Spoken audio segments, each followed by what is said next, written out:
Hello children, कुसुम ma'am की online class में आपका स्वागत है। प्यारे बच्चों, आज हम तीसरी कक्षा के गणित का चैप्टर 7 समय समय की बात में आने वाले सवालों को हल करना सीखेंगे।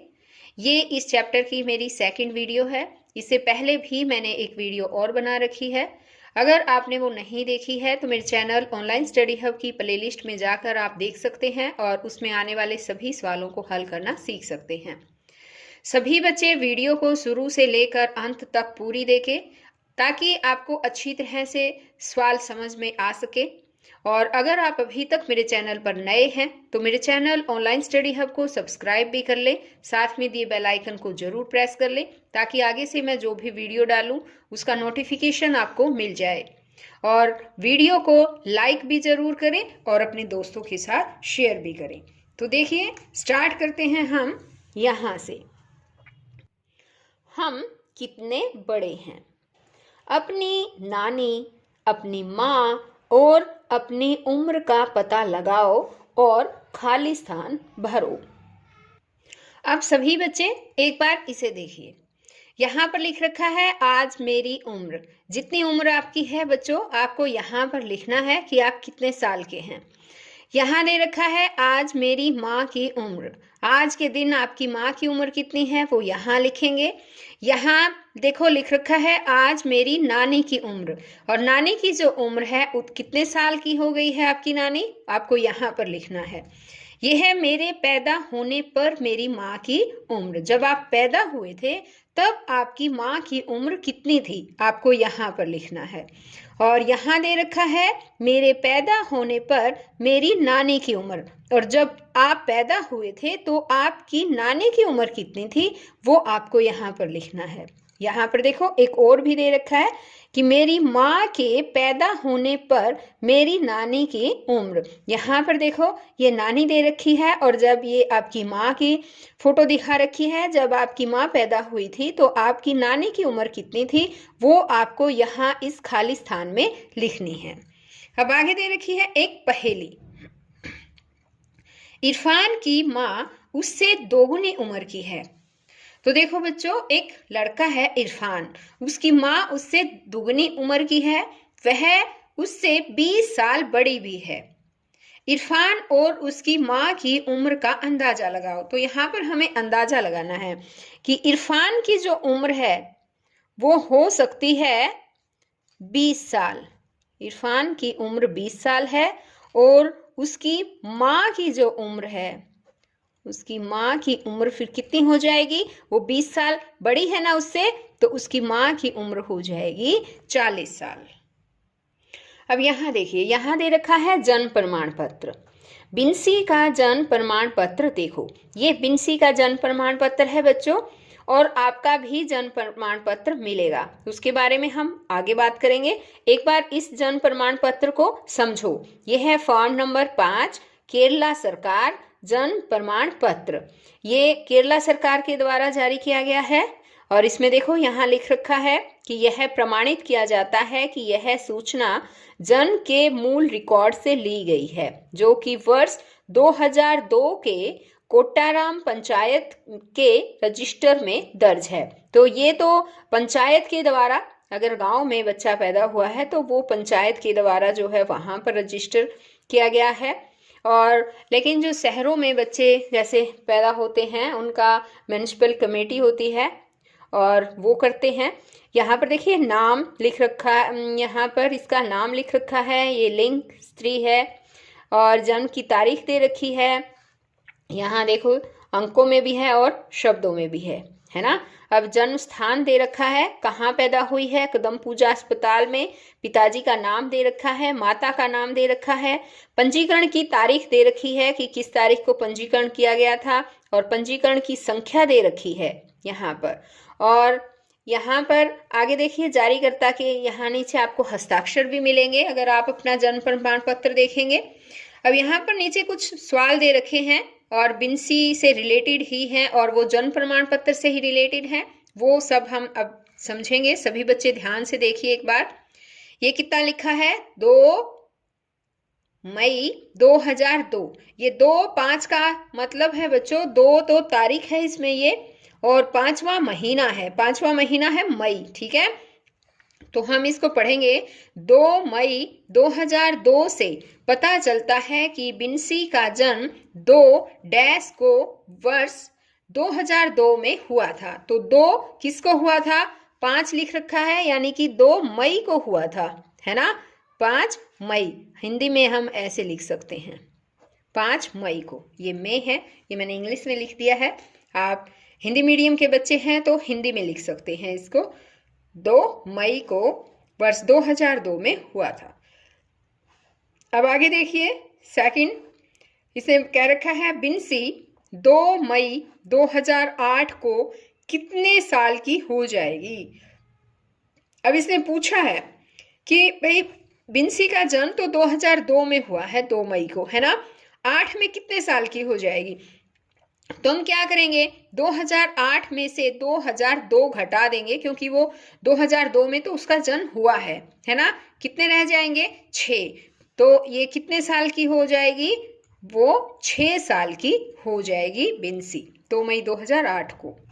वर्ष 2052 में कितने साल की हो जाएगी? 2052 में कितने साल की हो जाएगी बताओ? 2002 में तो बिन्सी हुई है, ठीक है।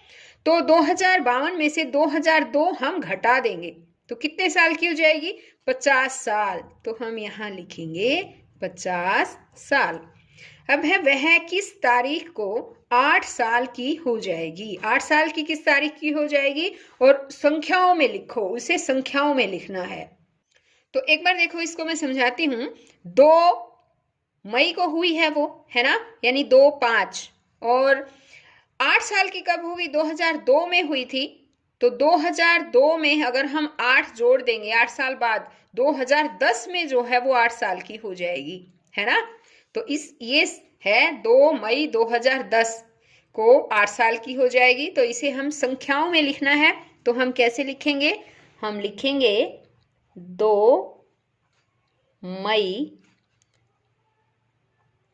2010 को कितने साल की होगी? वो 8 साल की हो जाएगी, ठीक है। इस तरह से हम इसे लिख देंगे।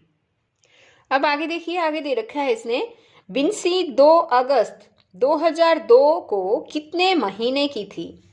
2 अगस्त को पूछा है इसने। बिन्सी हुई कब थी? 2 मई में हुई थी, है ना, मई। तो मई के बाद जून का महीना, फिर जुलाई का महीना, फिर अगस्त का महीना। तो कितने महीने हो गए? मई के बाद जून, जुलाई, अगस्त, 3 महीने हो गए ना। तो 3 महीने की थी वो, ठीक है। यहाँ हम लिखेंगे 3 महीने। अब बिन्सी कितने साल की है? अब कितने साल की है ये बताना है। और आज कितनी डेट है बताइए? कौन सा महीना है? अब नवंबर का महीना है ना। ओके, और साल कौन सी है? 2021, नवंबर 2021। लेकिन बिन्सी का जन्म कब हुआ था? बिन्सी तो 2 मई 2002 को हुई थी। तो 2002 के बाद 2010 को वो 8 साल की हो जाएगी। एक बार ये समझाने के लिए यहाँ लिख रही हूँ मैं। 2010 में जो है 8 साल की हो गई। 2020 में वो कितने की हो गई? 18 साल की हो गई। 2021 में कितने साल की हो जाएगी? वो 19 साल की हो जाएगी, है ना। और 19 साल और महीने भी बताने हैं हमें। 19 साल की तो हो जाएगी वो, 19 साल। एक बार ऐसे लिख देते। अब महीने देखते हैं। वो मई में हुई थी और अब महीना चल रहा है नवंबर का, है ना। तो मई से नवंबर कितने महीने हो गए? 6 महीने। तो 19 साल 6 महीने की जो है वो अब बिन्सी हो गई है। अब है उसके जन्म लेने के कितने महीने बाद उसका जन्म प्रमाण पत्र जारी हुआ। इसके लिए हमें ये जन्म प्रमाण पत्र देखना पड़ेगा, ठीक है। यहाँ पर देखो ये डेट दे रखी है, यहाँ देखिए ध्यान से, दिखाई दे रहा है क्या लिखा है इस पे? 5 अगस्त 2, यानी कि 5 अगस्त 2002 को जो है क्या हुआ था? जन्म प्रमाण पत्र जारी हुआ था। और इसका जन्म कब हुआ था? जन्म हुआ था 2 मई 2002 को।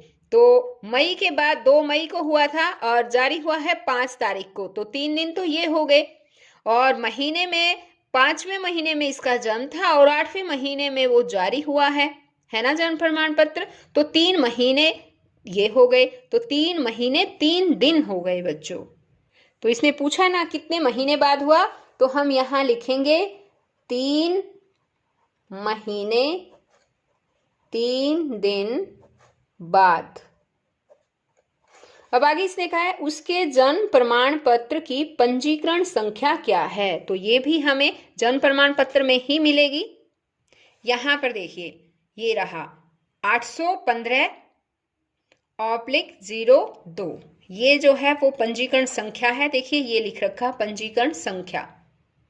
तो अब हम वो संख्या यहां पर लिख देंगे। जन्म प्रमाण पत्र की पंजीकरण संख्या क्या है? 815/02। आ गया समझ में? अब आगे है पता करो तुम्हारा जन्म कब हुआ। तुम्हारा जन्म कब हुआ है बच्चों? आपको भी आपका जन्म प्रमाण पत्र देखना है और जब जन्म हुआ है वो तारीख और महीना साल सब यहाँ पर आपको लिखना है। अपने जन्म की तारीख को संख्याओं में लिखो। यहाँ पर आपको संख्याओं में भी लिखना है। क्या तुम्हारे पास भी जन्म प्रमाण पत्र है? आपको बताना है। अगर है तो आपको लिखना है यहाँ पर हाँ। अपने बड़ों से पूछो और अपने लिए एक प्रमाण पत्र बनाओ। तो ये देखो यहाँ पर एक प्रमाण पत्र दे रखा है।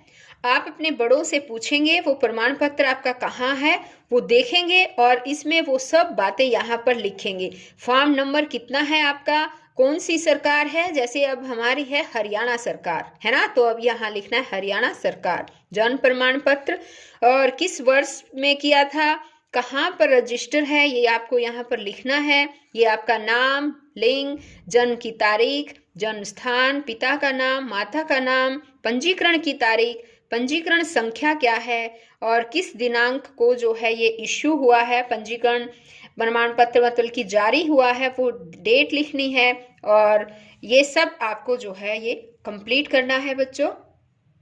तो बच्चों आज इस वीडियो में केवल इतना ही। नेक्स्ट वीडियो में मैं आपको और आगे इसी चैप्टर में कैलेंडर से रिलेटेड बहुत से सवाल आएंगे, वो कैलेंडर से रिलेटेड सवालों को ही हल करना सिखाऊंगी। तो बच्चों वीडियो देखते रहें, अच्छी तरह से पढ़ते रहें। तो हम फिर मिलते हैं एक नई वीडियो में, तब तक के लिए बाय बच्चों।